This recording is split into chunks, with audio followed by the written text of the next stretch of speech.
సుమారు 300 పైచిలుకు కోట్లతోటి 355 కోట్లతోటి కేంద్ర నిధులు తోటి మనం అండర్ గ్రౌండ్ డ్రైనేజ్ పనులు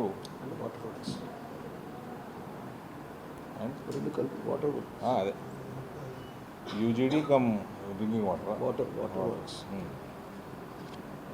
సో ఈ పనులు చేపట్టడం జరిగింది. ఎటువంటి ప్రోగ్రెస్ లేదండి, ఏం ప్రోగ్రెస్ లేదు. ప్రతి దిశా మీటింగ్లో అవే జవాబులు. ఇప్పుడు కంప్లీట్ చేస్తాము, అప్పుడు కంప్లీట్ చేస్తాము. ఉన్నాయి 42,000 కనెక్షన్ల సుమారు అలా 400 చేసిరా. 19% వర్క్ 1 ఇయర్లో. వాళ్ళు పర్సంటేజ్లు కన్ఫ్యూజన్ చేస్తారు మన మీద. 100లలో అయింది కనెక్షన్. ఇది ముందుకు పోదు. ఇవాళ మళ్ళా దిశలు అడితే అదే ఆన్సర్.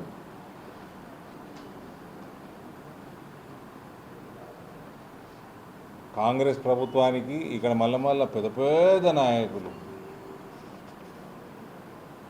భారీ నాయకులు ఉన్నారు కాంగ్రెస్. అధ్యక్షుడు ఇడికెళ్ళే ఉన్నాడు.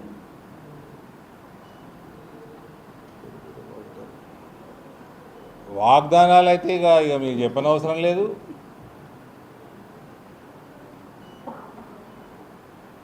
ఎన్నిసార్లు రిపీట్ చేయాలి, ఎన్నిసార్లు రిపీట్ చేసినా సీఎంకి సిగ్గురాదు.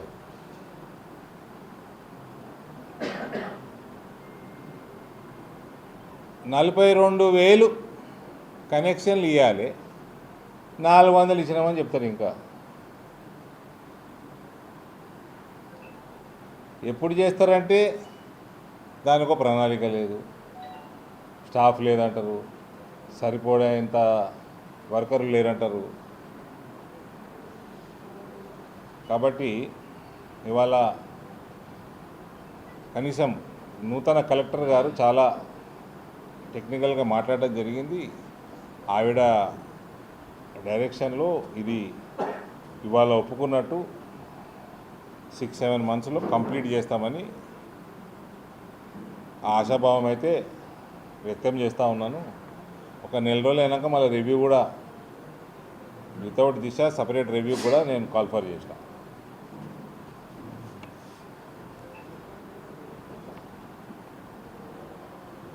పోయినసారి అకాల వర్షాలు పడ్డాయి 3-4 నెలల కింద. మస్తు పంట నష్టం అయింది. ఎకరాలు ఎస్ఆర్ అటు Bodhan side SRSP back water. Rural నియోజకవర్గంలో నేను పోయి మస్తు గ్రామాలలో తిరిగినాము. బ్రిడ్జులు కొట్టుకుపోయినాయి, పొలాలల్లో ఇసుకంతా చేరి పొలాలు నాశనమైనాయి. ఏమి ఇస్తారు సహాయం అని అప్పటికి మస్తు కొట్లాడినా. ఏం చేశారని నాయన అంటే జియో తీసిరాడు.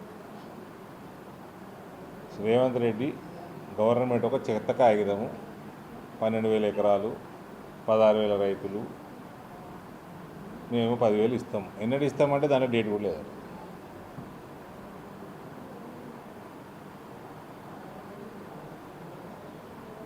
ఎన్నడు ఇస్తారు ముచ్చట్లేదు, డేటు ముచ్చట్లేదు. జస్ట్ వేగు జియో.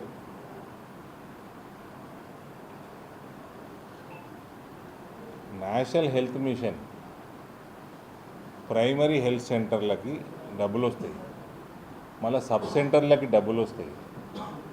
గ్రామ స్థాయిలో గరీబోళ్ళు, చిన్న చిన్న బీమార్లు, వ్యాక్సినేషన్లు, ఇటువంటి వాటికి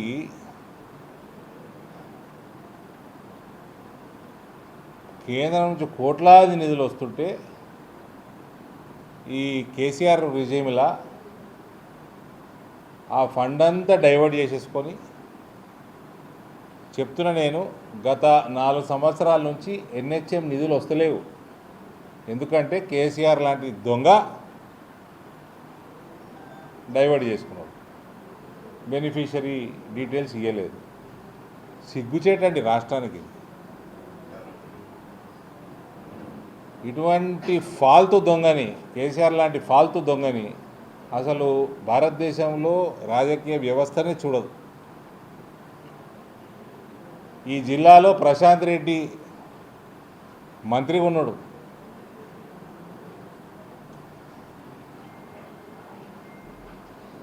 ఆయన డైవర్ట్ చేసిన ఆర్ఓబి నిధులు వాపస్ తెప్పియనికే నానా తంటలు పడ్డాం. 4 సంవత్సరాలు డిలే అయ్యి ఇలా ఆర్మూర్ 3 ఫ్లైఓవర్లు అయిపోయినాయి.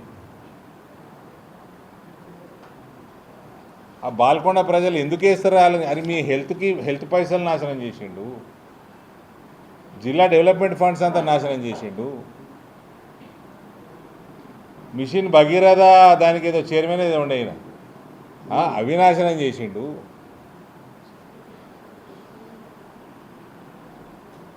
గరీబుల పైసలు మొత్తం డైవర్షను, రైతులను పట్టించుకునేది లేదు.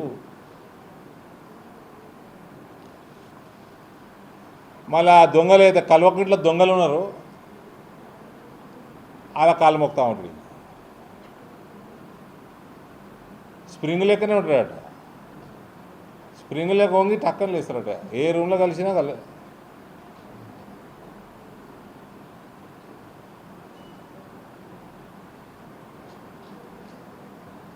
మళ్ళా వాళ్ళకి వాళ్ళ నాయకత్వాన్ని పెంచడానికి పనిచేస్తూ ఉంటాడు జిల్లాలో. ఈ టీఆర్ఎస్ దోపిడీ వాళ్ళు చేసింది 10 ఏళ్లలో దానికి మొత్తం కొట్టకపీకిర్రు. ఇంకా బాల్కొండల ప్రశాంత్ రెడ్డి రూపంలో లాస్ట్ చీడపురుగు మిగిలిపోయింది. అది కూడా కథం పట్టించే బాధ్యత భారతీయ జనతా పార్టీ.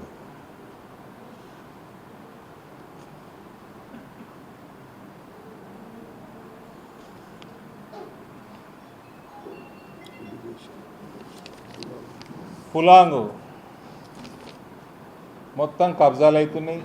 పోయినసారి దిశాలో కూడా కబ్జాలు అవుతున్నాయి, చెరువులు కబ్జాలు అవుతున్నాయి అని టేకప్ చేస్తే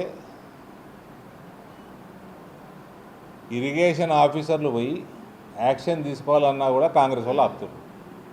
ఎందుకు ఆపుతారు తెలుసు కదా బ్రదర్ మీకు? చెప్పండి ఎందుకు ఆపుతారు? ఒక బ్రదర్ చెప్తానే ఉన్నాడు, ఓటు బ్యాంక్ రాజకీయాలకు.